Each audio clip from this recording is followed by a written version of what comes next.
हाय दोस्तों, so welcome to this new video.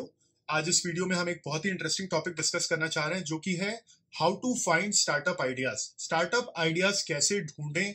अच्छे startup ideas की मैं बात कर रहा हूं, जो कि $1 मिलियन या $multi million बिजनेसेस में कन्वर्ट करे जा सकते हैं। जैसा कि आप सभी को मालूम होगा, मैंने मेरा स्टार्टअप कॉलेज में चालू किया था 21 की एज पे, और नवंबर 2021 में जब मैं 26 ईयर्स का था, मैंने मेरा स्टार्टअप एक बड़ी कंपनी को सेल आउट कर दिया, जिसका नाम है एक्सोटेल। एंड 26 की एज पे ही मैं मिलियनेयर बन गया था। आप ये सोचेंगे कि भाई अमन, आप कॉलेज में थे, आपने $multi million स्टार्टअप आइडिया ऐसे कैसे ढूंढा, कैसे आपको प्रॉब्लम स्टेटमेंट मिला, राइट? तो आज हम इस वीडियो में डिस्क्राइब करने जा रहे हैं, एक्सप्लेन करने जा रहे हैं इन स्टार्टअप आइडियाज को कैसे फाइंड करें। मैं कोशिश करूंगा एक स्ट्रक्चर्ड प्रोसेस बताने का, जिससे आप लोग जो कि कॉलेज के स्टूडेंट हो या जो 4-5 साल जॉब करते हुए आ रहे हैं, जिनको स्टार्टअप आइडियाज कैसे ढूंढने नहीं पता है, उनको एक फ्रेमवर्क मिल जाए स्टार्टअप आइडियाज ढूंढने का। वीडियो शुरू करने से पहले मेरी एक रिक्वेस्ट है, आप प्लीज चैनल को सब्सक्राइब करें, नीचे बेल आइकन दबाएं ताकि आपको नोटिफिकेशंस आए जैसे ही मैं नया वीडियोस बनाऊं। ओके, शुरू करते हैं। सबसे पहला तरीका स्टार्टअप आइडियाज ढूंढने का होता है, आप अपनी खुद की लाइफ में प्रॉब्लम स्टेटमेंट्स को ढूंढें। क्योंकि अगर आपको वो प्रॉब्लम स्टेटमेंट है, तो आप जैसे बहुत सारे और भी लोग हैं जिनको वो प्रॉब्लम स्टेटमेंट होगा। एंड स्टार्टअप्स प्रॉब्लम स्टेटमेंट पे ही बनते हैं। एक लेट्स से कई सारे कस्टमर्स हैं, कई सारे लोग हैं जिनको एक तरह की प्रॉब्लम स्टेटमेंट है। आप उस प्रॉब्लम को सॉल्व करेंगे तो वो सभी लोग आपको पैसे पे करेंगे और आपका एक अच्छा बिजनेस बन जाएगा। मैं यहाँ पे आप एक सिंपल एग्जांपल देने जा रहा हूँ, प्रॉब्लम स्टेटमेंट जो मेरी लाइफ में है। कोई स्टार्टअप बनाएगा तो डेफिनेटली मैं उसका कस्टमर बन सकता हूँ। हर रोज मेरी मम्मी को और मेरी वाइफ को सोचना पड़ता है कि भाई आज खाने में क्या बनाएं। अब जैसे मैं हूं, मुझे थोड़ा फैंसी टाइप का खाना ज्यादा पसंद है। मेरी वाइफ है, उसको सिंपल खाना पसंद है। मेरे पापा के हेल्थ इश्यूज रहते हैं तो वो एकदम सादा खाना खाते हैं। और मेरी मम्मी है, वो मिक्स्ड वेराइटी में कुछ भी खा लेंगी, वो फ्लेक्सिबल है थोड़ा relatively, but at the same time वो लगभग 60 ईयर्स की हो गई हैं। उन्हें भी रहता है कि ज्यादा अनहेल्दी मत खाओ। अब ऐसे में सवाल ये आता है कि भाई, और हम वेजिटेरियन लोग हैं, हम लोग के यहाँ कोई अंडा वगैरह भी नहीं खाता है, तो फिर मतलब कैसे फिर हम रोज का रोज प्लानिंग करें? क्योंकि रोज लंच बनता है, रोज शाम का स्नैक बनता है, डिनर बनता है। एंड हर समय मम्मी और मेरी वाइफ को कंफ्यूजन होता है, वो सोचते हैं। आई एम श्योर आप सभी के घर में ये प्रॉब्लम स्टेटमेंट होगा। कोई सिंपल सी ऐप हो सकती है जिसमें मैं इनकोड कर दूं कि भाई मुझे क्या पसंद है, क्या नहीं पसंद है, मैं तीखा खाता हूं, मैं सादा खाना खाता हूं, and so on and so forth. And उस बेसिस पे वो ऐप वीकली मेन्यू प्लान करके दे दे। एंड सभी मम्मियों के लिए, सभी वाइफ्स के लिए बहुत ही आसान चीज हो जाएगी ये। एंड इसमें अगर आप बोलोगे भाई इसमें बिजनेस कौन बनाएगा, इसके पैसे लोग देंगे, कैसे देंगे?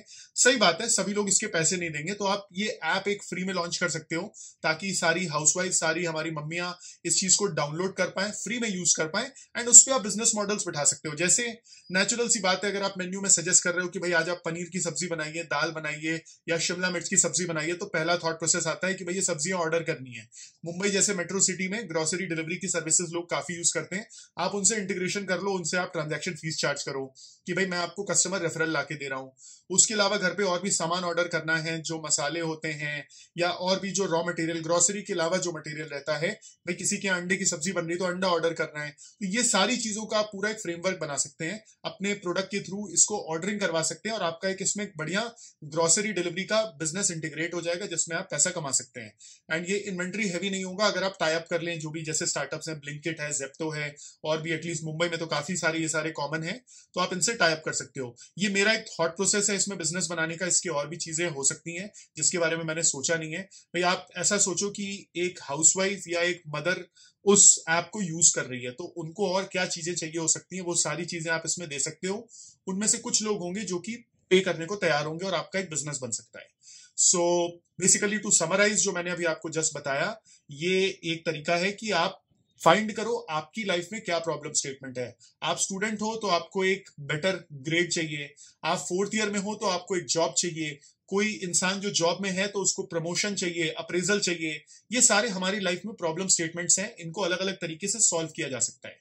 अब आप दूसरा सवाल इसमें पूछना चाहेंगे कि भाई अमन, जो आपने फूड की ऐप बताई, हेल्दीफाई मी, और पता नहीं अलग अलग तरीके के स्टार्टअप्स ये प्रॉब्लम्स को सॉल्व कर रहे हैं। सही बात है, कर रहे हैं सॉल्व, तमाम लोग सॉल्व कर रहे हैं। इससे आपको प्रूव होता है कि इन सब चीजों का मार्केट है ऑलरेडी, राइट? अगर मैं एक स्टूडेंट हूं, मुझे इंटरव्यू प्रिपरेशन के लिए कोई स्टार्टअप ऑलरेडी एग्जिस्ट करता है, तो मतलब देयर इज अ मार्केट जो कि एग्जिस्ट करता है। अब आप फिगर आउट करो इस मार्केट में आप अपना क्या नीश बना सकते हो। जैसे किसी ने यूपीएससी प्रिपरेशन पे बना रखा है, किसी ने आपका कॉम्पिटिटिव एग्जाम प्रिपरेशन पे बना रखा है, किसी और ने अगर आपका जॉब्स और इंटरव्यूज की बात करी जाए टेक इंटरव्यूज पे बना रखा है, तो आप अलग अलग टॉपिक्स पे अलग अलग तरह के बिजनेसेस इस चीज में बना सकते हैं।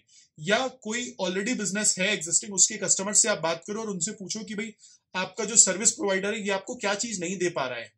जैसे भाई आज की तारीख में हमने सबने देखा एयरटेल था फिर भी जियो आ गया, तमाम और मतलब फेसबुक था, इंस्टाग्राम आ गया, व्हाट्सएप आ गया। तो ऐसा नहीं है कि गोलकीपर खड़ा है तो आप गोल स्कोर नहीं कर सकते हो, तरीके होते हैं बिजनेस बनाने के। आपको कस्टमर से बात करनी होगी, अपने लैपटॉप से हटिए, जाइए दुनिया में एक्चुअल लोगों से बात करिए, उनको समझिए, उनके प्रॉब्लम स्टेटमेंट्स को जानिए, उसके बेसिस पे आप बिजनेस बना सकते हैं। सो या तो आप अपना प्रॉब्लम स्टेटमेंट आपके पास जो खुद है वो आप देख सकते हो, और नहीं तो आप लोगों से बात करके उनके प्रॉब्लम स्टेटमेंट जान सकते हैं, जिससे आपको अच्छे स्टार्टअप आइडियाज बनाने की अपॉर्चुनिटी मिलेगी। तो ये पहला तरीका था। अब हम आते हैं दूसरे तरीके पे, जो कि है changes in laws, rules and regulations of the government. तो ये बहुत ही इंपॉर्टेंट तरीका है, काफी लोगों को नहीं पता होता है। बट आप सोचिए अगर गवर्नमेंट कोई नया रूल लेके आती है, कोई नया लॉ क्रिएट करती है, तो उसकी वजह से बहुत सारी स्टार्टअप अपॉर्चुनिटीज आ सकती हैं। एक आपको सिंपल सा एग्जांपल देता हूं, अभी हाल ही में ओएनडीसी लॉन्च हुआ, open network of digital commerce, and आपने देखा तमाम स्टार्टअप ओएनडीसी स्पेस में आ गए। ये गवर्नमेंट का इनिशिएटिव है, ओएनडीसी प्राइवेट इनिशिएटिव नहीं है, लेकिन गवर्नमेंट ने ये नई स्कीम निकाली, नई प्रोसीजर निकाला है, तो इसको ध्यान में रखते हुए देखिए तमाम स्टार्टअप्स ऑलरेडी आ गए। बड़ी बड़ी कंपनीज जैसे पेटीएम वगैरह भी ओएनडीसी में अपने आप को रजिस्टर कर रहे हैं। 2017 में गवर्नमेंट ने जीएसटी लागू किया था, तमाम स्टार्टअप उसकी वजह से आए थे। मैंने पेटीएम का नाम लिया है तो हम भूल नहीं सकते 2016 में डीमोनेटाइजेशन जो गवर्नमेंट ने किया था, उसकी वजह से पेटीएम रियली टेक ऑफ कर गया, और तमाम वॉलेट्स और यूपीआई, यूपीआई एक और एग्जांपल हो गया। इनफैक्ट मैंने यूपीआई बातों बातों में बोल दिया, तो यूपीआई के आने से गूगल पे, फोन पे, भारत पे, पेटीएम, तमाम एप्स यूपीआई पेमेंट पे आ गई हैं, जिसकी वजह से आपने देखा कि कितने सारे स्टार्टअप्स, कितने सारे बिजनेसेस बन गए हैं। सो आप ऑब्जर्व करते रहिए, न्यूज पढ़िए, जिससे आपको आइडिया लगेगा कि भाई हमारी भारत सरकार क्या क्या नई चीजें ला रही है, क्योंकि हर वो चीज जो सरकार नहीं ला रही है वो एक बिजनेस अपॉर्चुनिटी हो सकती है हम सभी के लिए। दूसरा तरीका आपको मैं बताना चाहूंगा, ऑब्जर्व करिए कहां पे पब्लिक के मास स्केल बिहेवियर में चेंज आ रहा है। अब ये थोड़ा मैंने एब्स्ट्रैक्ट स्टेटमेंट दे दिया, मैं इसको थोड़ा डिटेल में समझाना चाहूंगा। 2020 में जब कोविड आया तो हम सभी की लाइफ इंपैक्ट हुई। मेरे जैसे लोग जो रेगुलर बेसिस पे ऑफिस जाते थे, हम सबको we were force to work from home, हमारे पास कोई ऑप्शन ही नहीं बचा था। अब भाई आप पहले मतलब ये एक बिहेवियर चेंज हो गया, राइट? वर्क फ्रॉम ऑफिस से ऑल ऑफ अ सडन करोड़ों लोग वर्क फ्रॉम होम पे आ गए। तो बहुत सारे ऐसे स्टार्टअप्स निकल के आए जिनका सोल्यूशन था कि भाई हम आपको वर्क फ्रॉम होम में बेटर प्रोडक्टिविटी कैसे प्रोवाइड करें। करेक्ट? सो मतलब ये एक अपॉर्चुनिटी है जहां पे लोगों का बिहेवियरल शिफ्ट हो रहा है मास स्केल पे। मैं आपको इसका एक और एग्जांपल देना चाहूंगा। मेरे एक दोस्त हैं, टीचमेंट के फाउंडर है, मिहिर गुप्ता। सो उन्होंने भी टीचमेंट कोविड के टाइम निकाला, क्योंकि स्टूडेंट्स अब घर पे हैं, टीचर्स अपने घर पे हैं, तो भाई पढ़ाई कैसे कराएं, तो उन्होंने इसकी ऐप निकाल दी। बाय द वे ये वीडियो स्पॉन्सर्ड नहीं है, मैं जस्ट आपको एक एग्जांपल दे रहा हूं। मेरे चैनल में एज ऑफ नाउ कोई भी वीडियो स्पॉन्सर्ड नहीं है, सब कुछ मेरी तरफ से ही है। सो एनीवे मैं आपको इसका एग्जांपल दे रहा था कि बहुत सारे जहां पे बिहेवियर चेंज हो रहा है लोगों को, आप उन चीजों को अपॉर्चुनिटीज की तरह कैपिटलाइज करने का ट्राई करिए। सो 2023 में अभी रिसेशन आने वाला है। हम सभी ने देखा कैसे बड़ी बड़ी companies, Google, Facebook, Amazon, Microsoft जैसी कंपनीज एम्प्लॉयज को ले ऑफ कर रही हैं। सो ये भी एक मास स्केल बिहेवियर चेंज हो रहा है। अगर आप देखें, कंपनीज जो कि लास्ट ईयर तक खूब पैसा फूंक रही थी, वो सारी कंपनीज कॉस्ट सेविंग पे आ गई हैं। एम्प्लॉयज जिसको अनरीजनेबली हाई सैलरीज मिल रही थी, वो सब अब काफी सारे लोग उसमें से ले ऑफ हो गए, काफी सारे लोग नॉर्मल सैलरीज पे काम करने को तैयार हो गए हैं।